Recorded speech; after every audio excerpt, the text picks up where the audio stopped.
the ultimate power of television in that period was the Murrow-McCarthy broadcast.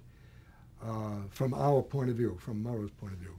The ultimate turn in and power of television were the hearings that followed, in which the Army laid indictments against McCarthy for trying to blackmail them into, would you believe, better treatment for G. David Shine, who was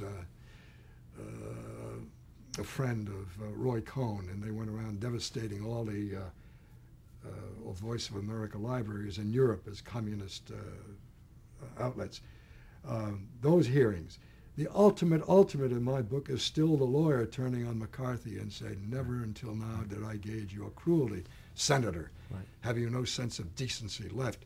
That one period, and the audience just responding with applause, and this was not necessarily an anti-McCarthy audience, but whoever the pro-McCarthyites were in that audience were overwhelmed by just the general feeling of, my God, enough, where the hell is this country going to?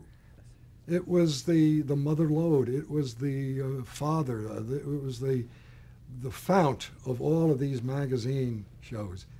The first one to come along, which I'm proud to say I also worked on, was, I spent 20 years with 60 Minutes. I was one of the founding producers. That's a title that is a showbiz title, but it meant a reporter who went out, got all the details, came back, conferred with the correspondent who was doing 4 other stories at the same time, wrote up the outline, placed the questions, told him what answers he can expect, and if they got a different answer, how to approach the next question. That's what a producer does. And 60 Minutes was founded by Don Hewitt, who had been a director, not a direct worker on our broadcast, but he was called in when the show went on the air. And he was going to do one guy, it was going to be Harry Reasoner, and do 3 stories, the small picture.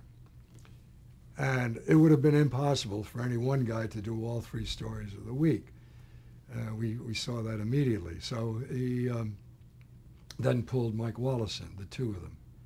And they were there until Harry went to ABC 2 years later, and Morley Safer got pulled in from London, bureau chief there, I believe. But the technique of the 3 stories is essentially what was initiated in See It Now. It was done much better in 60 Minutes. We had more cameras to work with. We had more knowledgeable people. We had, Hewitt took the best of what he could get. Took a lot of the old See It Now people. Palmer Williams became his second in command. He took me. He had Phil Scheffler, who was a stalwart in the news department. A lot of them came on eventually. Jim Jackson, Paul Lowenwater. We had really knowledgeable people. So we didn't have to go through the pangs, the birth pangs that we went through on See It Now, where none of us knew what the hell we were doing in film work, but we knew what the story was, and we knew how to get the story.